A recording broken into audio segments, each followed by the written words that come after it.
Bienvenidos a Pareto Deficiente, el programa que te demuestra que no hay que ser un experto para hablar de economía. Aunque de nuevo, una vez más, Libertad y lo que surja me ha vuelto a adelantar por la derecha. Hoy voy a hacer una cosa que no me gusta hacer en exceso, y es dar banda ancha a los tontos. Y digo esto sin acritud alguna, pero es que el problema, la paradoja, es que los tontos no pueden evitar ser tontos, porque para evitarlo tendrían que darse cuenta de que son tontos y, bueno, pues dejarían de ser tontos entonces. Por eso voy a intentar ayudar un poco al crack, máquina, fiera, jefe, tifón, número uno, figura, monstruo, mastodonte, toro, furia, ciclón, tornado, artista, fenómeno, campeón, maestro, torero, a.k.a. Libertad y lo que surja. Así que dejémonos de preámbulos y... ¡al turrón!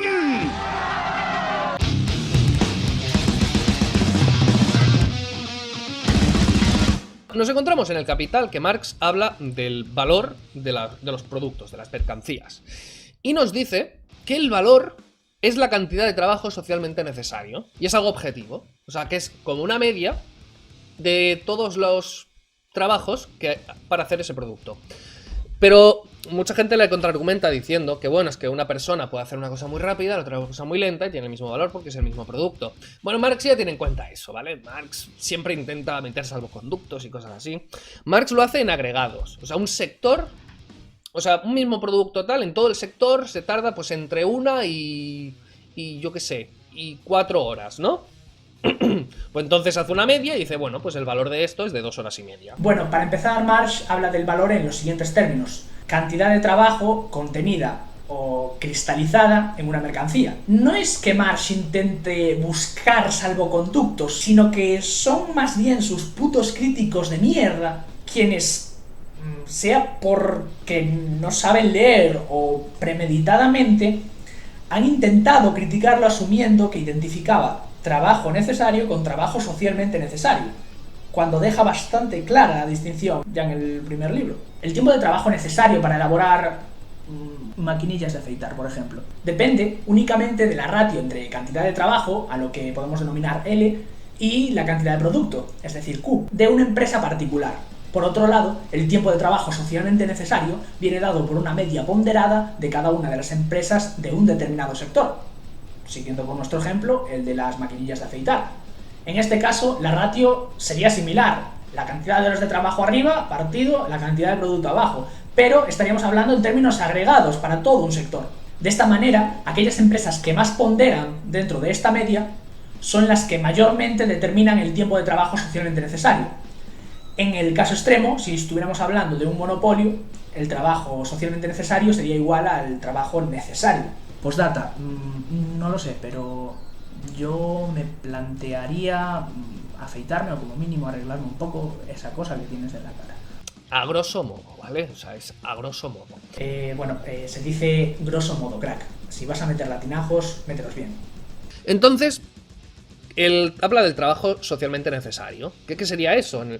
Esto lo mismo lo dice él. Las horas de trabajo necesarias socialmente para hacer esto. El promedio de horas. O sea, yo qué sé, si yo quiero vender pues una figurita y a mí me lleva 5 horas hacerla y a otra persona le lleva 7, pues esa figurita tienes 6 horas de trabajo, ¿no? El valor es de 6. No le pone unidades realmente, ¿vale? O sea, el valor es el valor. Ya está. Bueno, el valor es el valor y ya está. No, el valor es un concepto bifronte, en el cual podemos distinguir entre valor de uso por un lado y valor de cambio. Para que una mercancía tenga valor, en primer lugar, es una condición necesaria que resulte útil para alguien. Por ejemplo, un CD de Santa Justa Clan no puede ser comercializable porque nadie va a querer un puto CD de Santa Justa Clan. No tiene valor de uso. Esto quiero dejar claro que es una broma, no un argumento, ¿vale? El valor de uso es básicamente lo que en términos modernos podemos denominar utilidad.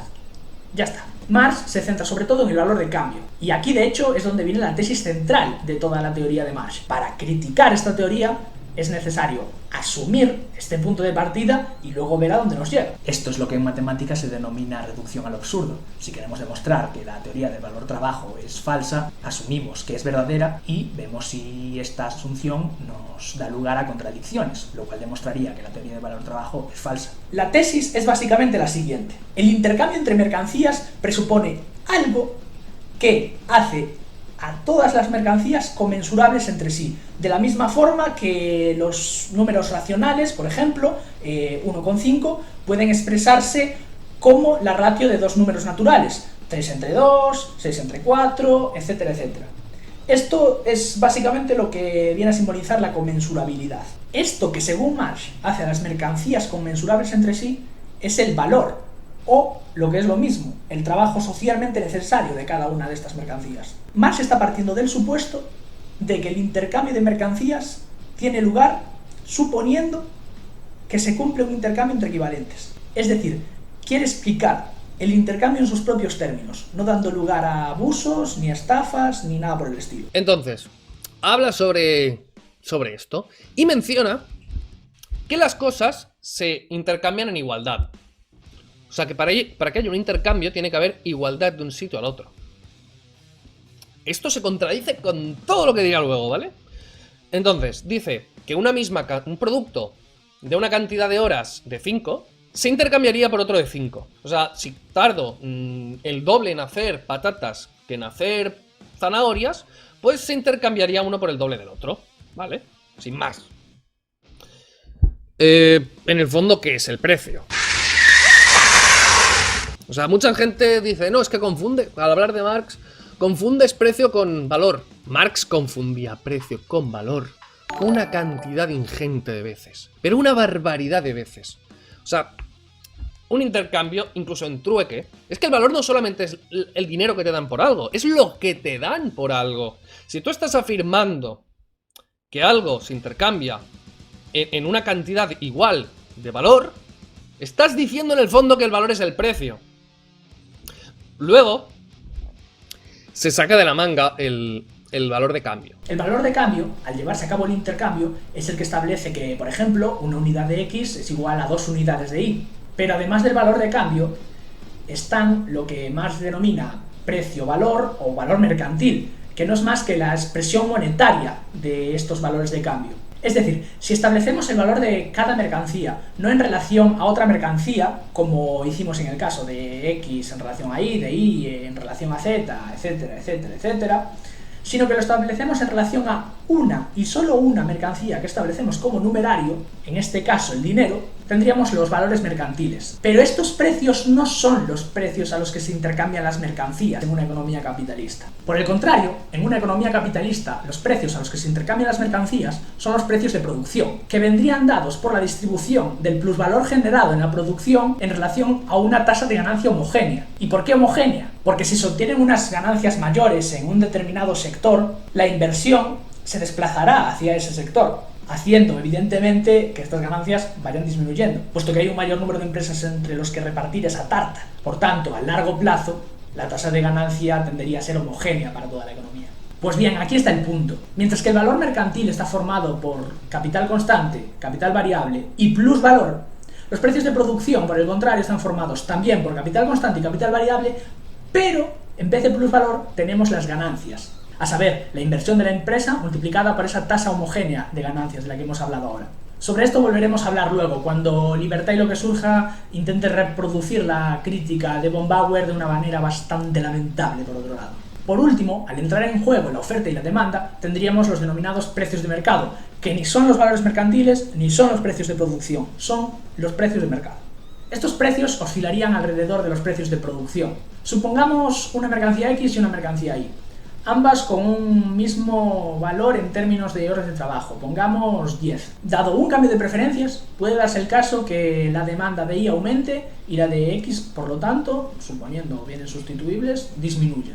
Esto, suponiendo un precio de producción de 100 euros, pues daría lugar a que la mercancía X pasara a valer 90 y la mercancía Y, que es en la cual ha aumentado la demanda, pues pase a 110. Por tanto, los productores de Y con 10 horas de trabajo ganan 110 euros, mientras que los productores de X con 10 horas de trabajo ganan 90. ¿Qué es lo que ocurre aquí? Pues que la sociedad en su conjunto considera que se está dedicando poco tiempo de trabajo a la producción de Y y demasiado a la producción de X. Por tanto, los productores de X, movidos por su propio interés, tenderán a ponerse a producir la mercancía Y, hasta que ambas mercancías se acaben equilibrando de nuevo. Este equilibrio no puede explicarse mediante la oferta y la demanda. La oferta y la demanda explican únicamente por qué hay cambios alrededor de este supuesto precio de producción, pero no explica el precio en sí mismo. Luego se saca el valor de cambio, ¿vale? En el manifiesto comunista. ¿Cómo? En el manifiesto comunista. En el manifiesto comunista. Si es que es tonto, hostia. Es que es tonto. Entonces, como los intercambios estos son iguales, son con una igualdad, hay algo medible que podemos ver igual de un sitio a otro. Y esto lo llama valor de cambio. Y luego, más adelante, pues acaba argumentando que el valor de cambio es el valor. Punto. La cantidad de horas. Por eso hace estas equivalencias. O sea, mucha gente dice, es que confundes valor con valor de cambio. Marx decía que era lo mismo. Hijo de puta, ahora sí entiendo. Una mercancía, según Marx, se intercambia por otra en tanto en cuanto podemos reducir ambas a una unidad común, el valor de cambio. Por tanto, de la misma manera que antes hicimos con los números racionales, podemos establecer diferentes ratios entre las distintas mercancías. X puede valer 2y, pero y también puede valer 4z, y por lo tanto x valer 8z, etcétera, etcétera. Pero esto al margen del precio, porque una cosa es el valor inmaterial en tanto en cuanto tiempo de trabajo cristalizado en máquinas de afeitar, y otra es su representación monetaria. Por tanto, una vez introducimos una mercancía en función de la cual podemos establecer el valor de cada una del resto de mercancías, a saber, la mercancía dinero, todas las mercancías se relacionan entre sí, pero expresan su valor a través de otra mercancía, el dinero. Esto, por cierto, es lo que antes denominábamos precio-valor o valor mercantil. Y luego hablaba del valor de uso, que era pues la utilidad que tenían las cosas en la sociedad. Que esto ya hablaremos más adelante. Entonces, ¿qué tenemos de momento? El valor, que sería la cantidad de trabajo socialmente necesario, y que esto sería una cantidad objetiva, sería un valor objetivo, para determinar luego las cosas en el mercado. Porque Marx dice que el precio viene de la oferta y la demanda, pese a que haya dicho antes que las cosas se intercambian a igualdad de valor, ¿vale? Es flipante. Entiendo que tenga que ser flipante cuando eres tonto y no eres capaz de entender lo que estás leyendo. Si es que lo has leído, cosa que dudo bastante, la verdad. Cuando tú llevas una mercancía al mercado, tú puedes ponerle el precio que te salga de los cojones. Otro productor de la misma mercancía puede poner otro.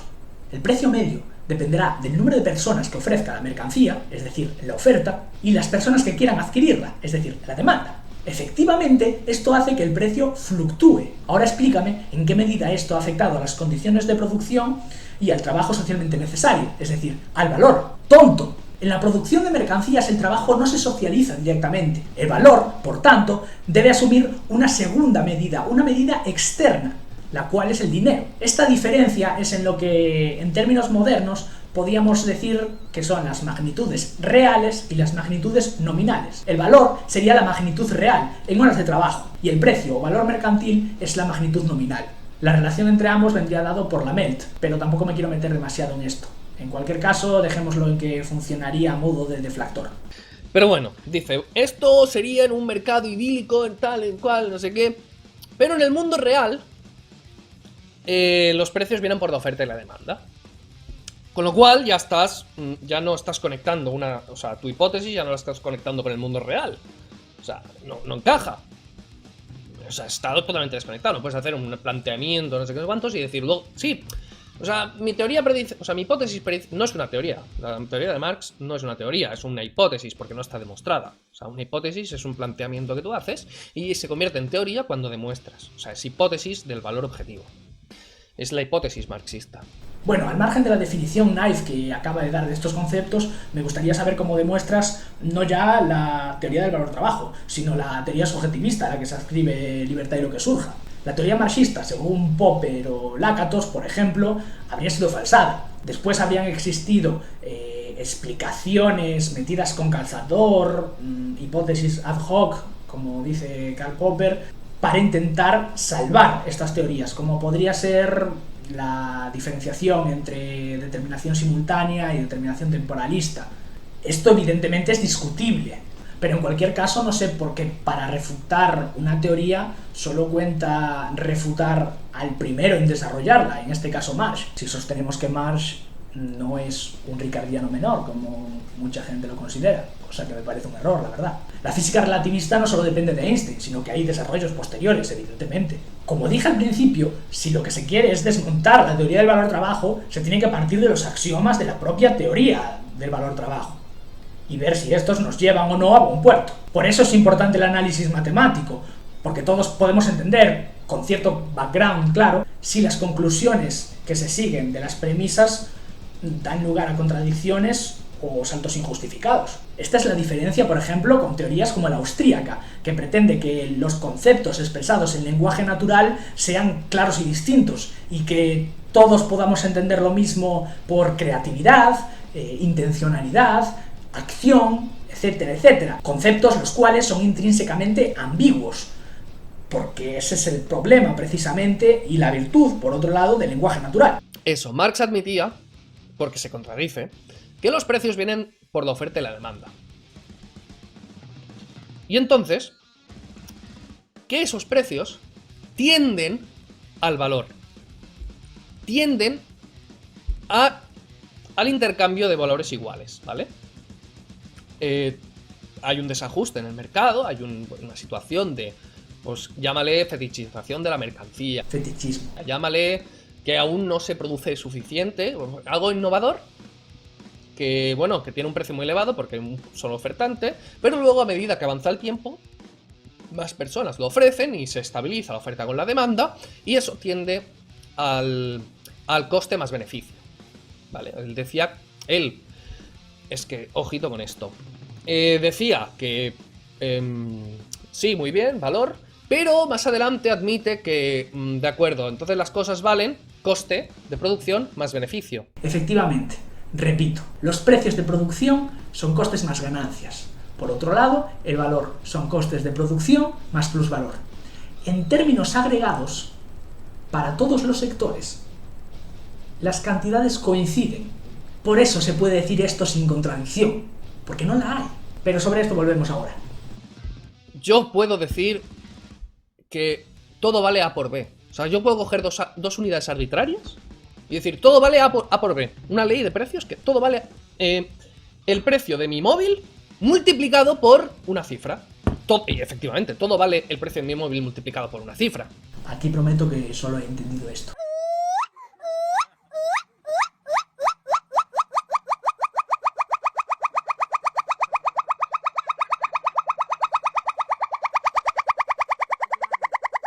De verdad que no sé a dónde quiere llegar. Marx dice que en su hipótesis el valor es objetivo y el precio tiende al valor, y todo parte de una base objetiva de tal, ¿no? Sin embargo, acaba diciendo que no, que el precio es la oferta y la demanda que tiende a ese valor objetivo. Vamos a formalizar este argumento. Marx dice que X.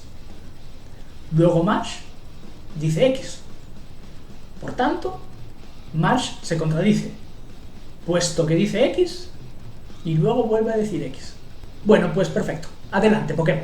Entonces vienen los marginalistas, la escuela marginalista que viene después, o muchísimos otros y tal, los austríacos después, todo eso. Esto es falso. Cuando Marx escribía ya existían marginalistas. Pero esto resulta indiferente. Todo lo que viene a partir de ahora en el vídeo sobra, por lo que me lo voy a saltar. La razón es que no viene a cuento.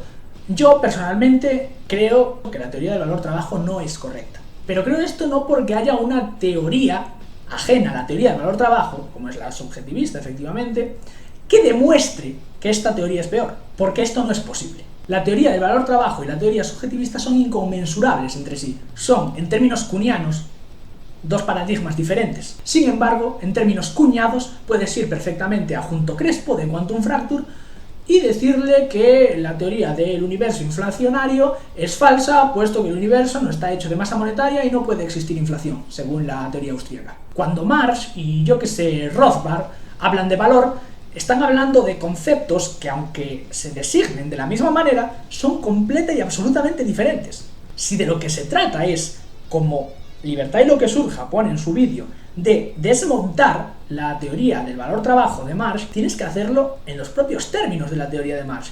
No puedes incluir términos exógenos que evidentemente van a contradecir los postulados de Marx, pero es que es evidente. si yo quiero algo tuyo, necesito que tú quieras algo mío. Ya sea trueque, ya sea dinero, ya sea lo que sea. Entonces, como las valoraciones son subjetivas, yo voy a querer más lo que tú tienes que lo que yo tengo. Y la otra persona va a querer más lo que yo tengo que lo que ella tiene. El que produce cámaras tiene muchas cámaras en el almacén, no le va de ahí. Las tiene para vender. Y yo tengo el dinero. Lo que él busca es dinero.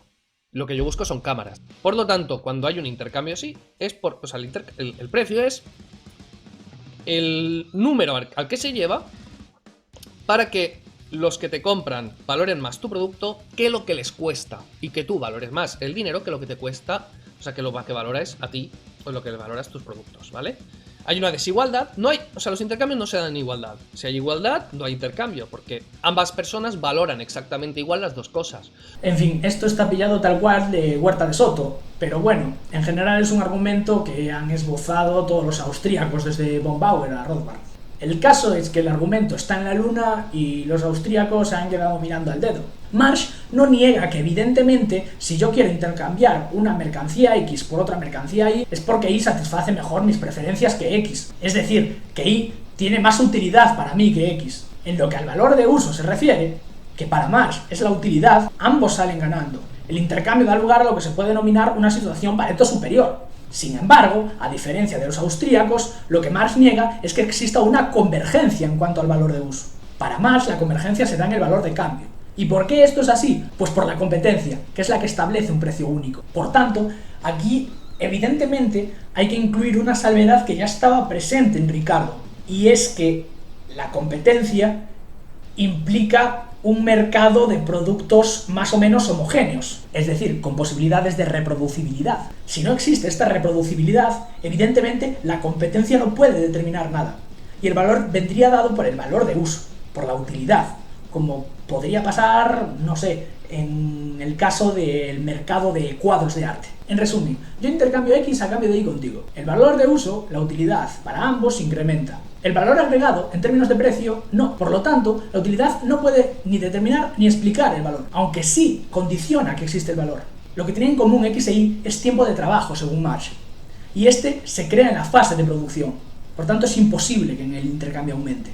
De ahí se dan los intercambios y entonces aparece el precio. A gran escala, el precio sería por la oferta y la demanda, por esto, precisamente por las preferencias personales de la gente, y entonces se llega a un punto de optimización, mediante mucho estudio, en el cual se maximiza la rentabilidad. Tú pones a un precio lo suficientemente barato como para que te compre mucha gente y lo suficientemente alto para obtener un buen beneficio, que se crea pues la integral de maximización, la derivada de maximización de la curva para encontrar el punto de equilibrio en el cual obtienes el máximo beneficio.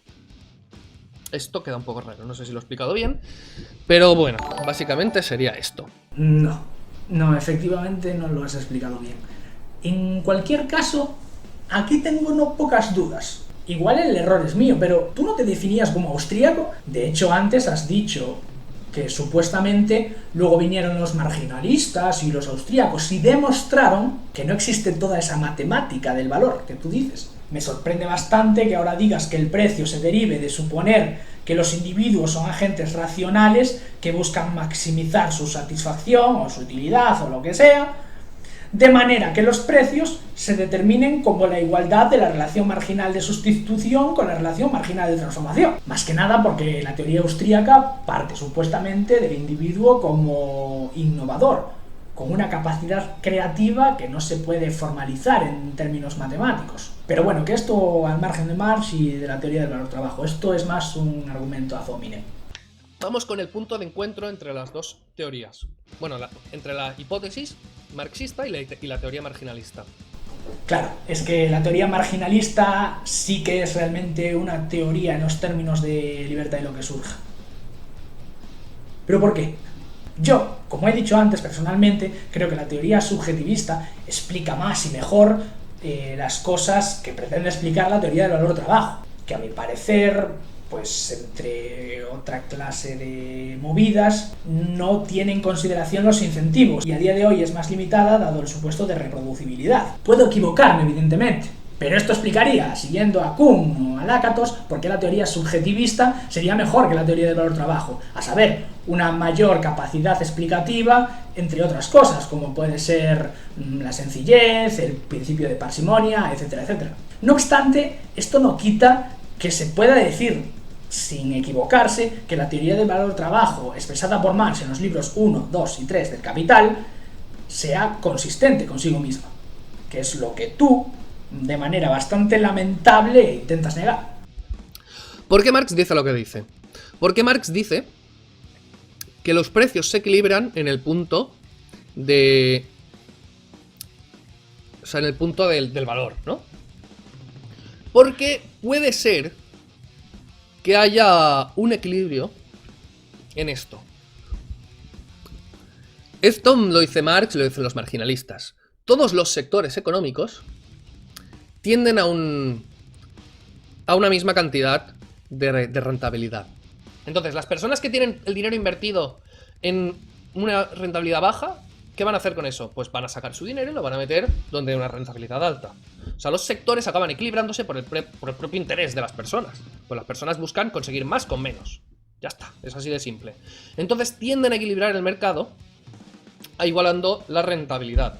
¿Qué pasa con lo que hemos dicho del punto de equilibrio en un ofrecimiento monopolístico de un producto? El punto de equilibrio de oferta y demanda. Que la oferta y la demanda no se queda ahí, no se queda en ese punto, sino que imaginaos que en ese sector hay muchos beneficios, porque solamente hay una persona ofreciendo. Está en el punto de equilibrio de un ofertante, pero hay muchos beneficios. Habrá más personas que tiendan a ir hacia allí y ofrecer allí, para equilibrar los rendimientos de todos los sectores económicos. Ese equilibrio es el que los marxistas detectan. O sea, toda la teoría marginalista habla del global, de absolutamente todo, y los marxistas, con su hipótesis, solo se centran en ese caso. Solo hablan de eso. Todo lo demás son excusas. Todo lo demás, pues, es que no lo pueden explicar. No encaja nada. Hablan de ese caso particular, pero tampoco muy bien. Tú, si analizas a largo plazo empresas de un mismo sector, no de un mismo sector, sino de esto también habla Marx, ¿vale? Esto es... No me acuerdo. Esto es de von Baber. Creo que es la demostración de von Baber. No me acuerdo exactamente. Pues prepárate los putos vídeos, hostia, y deja de hacer el ridículo. Esto no me lo estoy inventando yo, todo lo que digo. Dice, sí, tú vas a desmontar a Marx. Marx está desmontado desde hace muchísimo, por favor. Yo lo que estoy haciendo es resumiéndolo, explicándolo, pues más sencillo, más tal. Es irrelevante, ¿vale? Es irrelevante que lo dijera. En economía se estudia demasiado los autores y demasiado poco los conceptos. Alguien de economía, alguien que cree que sabe de economía mucho, es porque te sabe recitar todas las cosas locas que decían todos los autores.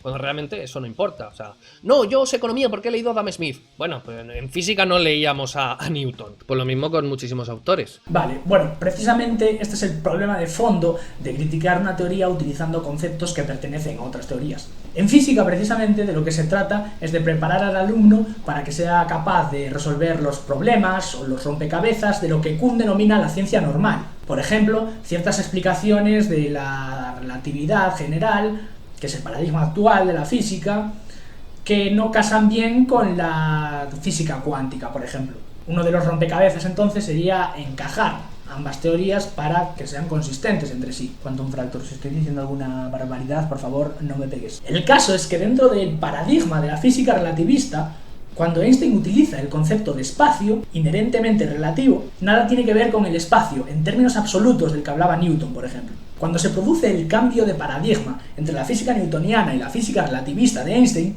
si queremos comprender lo que realmente se está jugando ahí, es necesario saber, entre otras cosas, qué entiende Einstein por espacio-tiempo y qué entiende Newton por espacio y por tiempo. El problema, a mi parecer, de la formación científica es que carece de un mínimo de formación filosófica, concretamente en filosofía, historia de la ciencia y epistemología, lo cual nos lleva a decir gilipolleces como la que acabas de decir tú ahora. Vale, hablemos de esto. En todos los sectores no existe el mismo índice de capitalización. Hay sectores en los que todo se hace de forma manual y hay sectores en que todo se hace, o prácticamente todo se hace mediante máquinas. Si tú tienes mismo nivel de capital fijo y capital variable, que sería el dinero que se destina a la maquinaria y el dinero que se destina a los trabajadores, y pones varios sectores que tienen igualdad en esto, puede cuadrarte la hipótesis marxista. ¿Por qué? Porque las horas de trabajo socialmente necesarias van a ser parecidas. Pero ¿qué pasa si hay dos sectores, con uno prácticamente todo hecho directamente a mano, o algo, pues yo que sé, una producción de coches, que la mayoría de cosas están mecanizadas, que la mayoría de inversión va a máquinas y no a personal? Las horas de trabajo socialmente necesarios de uno y de otros van a ser diferentes. Van a ser diferentes para un mismo ingreso.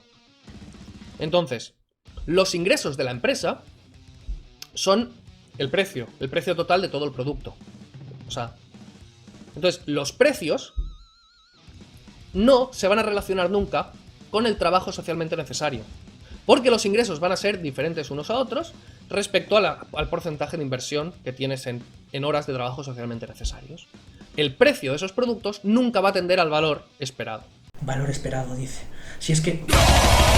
En primer lugar, entiendo que cuando hablas de índice de capitalización te refieres a la composición orgánica del capital, es decir, a la ratio entre capital constante y capital variable. Según los economistas clásicos, como podría ser David Ricardo, la conclusión a la que llegaríamos sería que en aquellos sectores donde hay una mayor composición orgánica de capital, es decir, un mayor capital constante que capital variable, es que habría una menor ganancia, lo cual es suficiente como para tirar a la basura esta teoría, porque evidentemente no es coherente con la realidad decir que a mayor tecnología, menores ganancias. Es un hecho.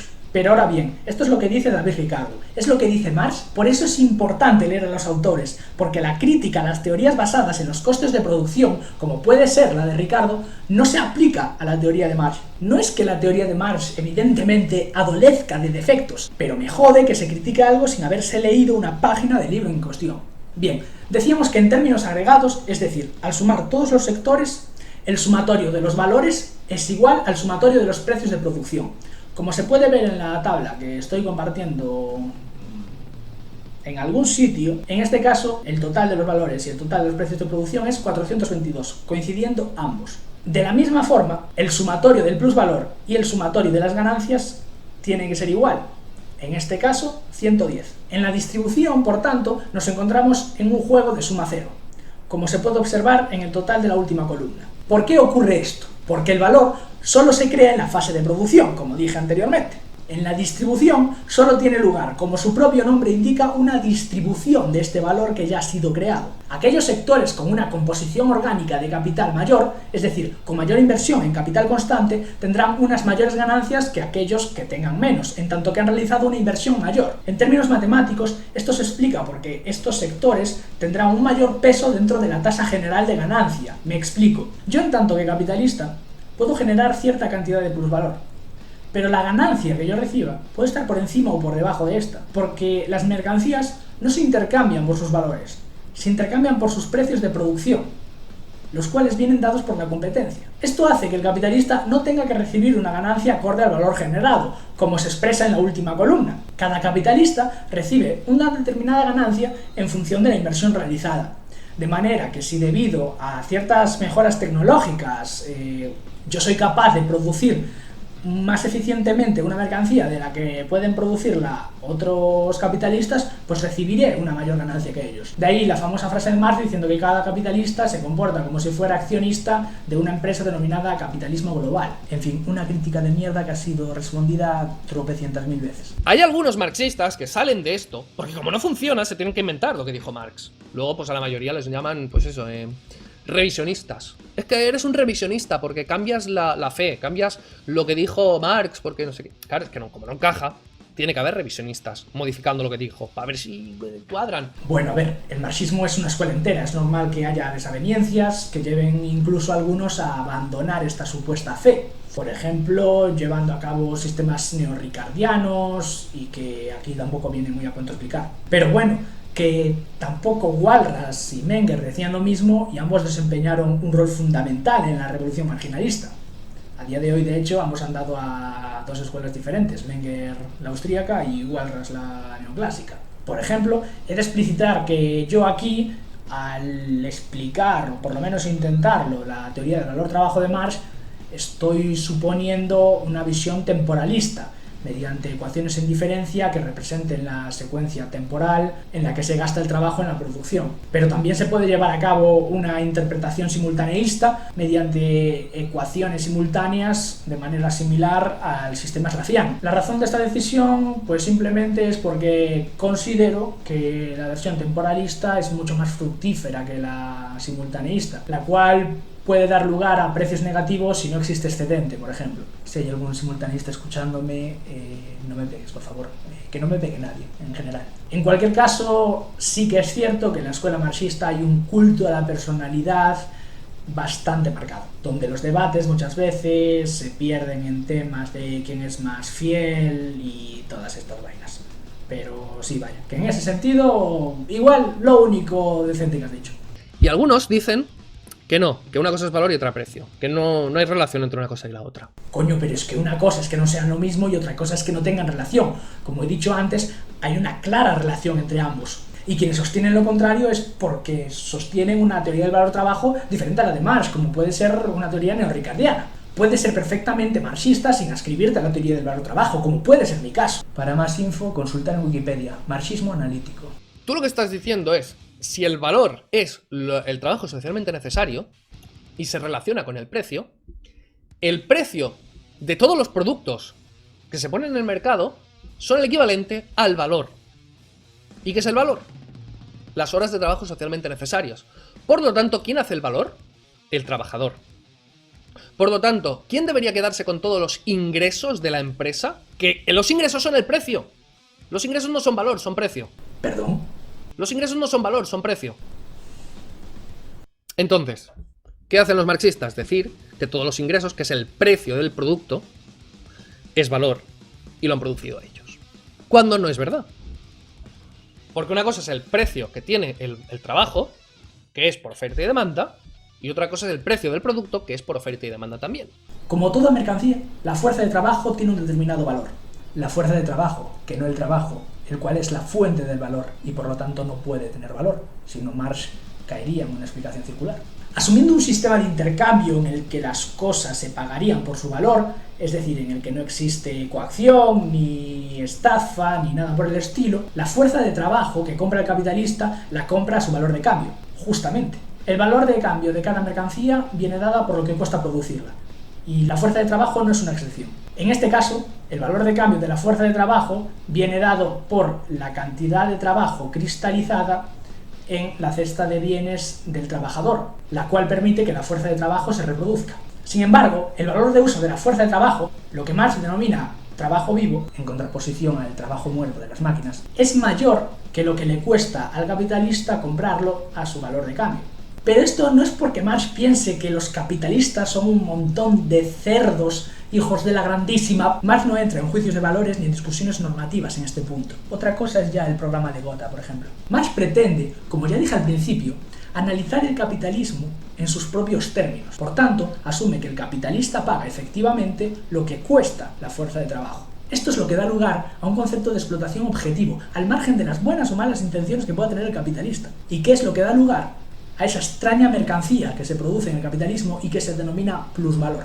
Explícaselo tú, Fernández de Lidia, por favor. ¿Y qué es la fuerza de trabajo usada? Nuestro obrero, al que antes hemos llamado Manolo, naturalmente es un ciudadano libre, se ha ido a su casa a descansar, pero ha dejado algo muy peculiar. Ha dejado, vamos a poner por caso, un zapato nuevecito. Ese zapato nuevecito es el resultado del trabajo productivo que ha hecho el obrero durante 12 horas de trabajo, durante las 12 horas de su jornada laboral. Si atendemos a la ley del valor, si atendemos a la definición de valor que hemos puesto en juego, habrá que decir que el valor de ese zapato son estrictamente 12 horas de trabajo.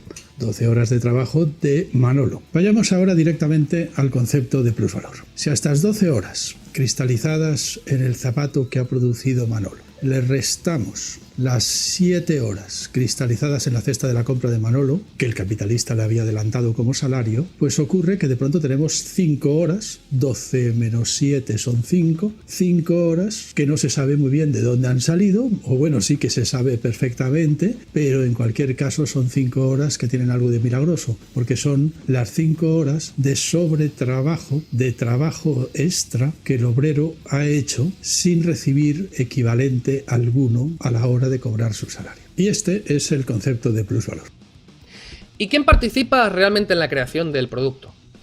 Porque se crea el producto, no el valor. El valor, pues, son percepciones personales de la gente, ya lo hemos dicho desde un principio. En el mercado la demanda es la apreciación subjetiva de la gente.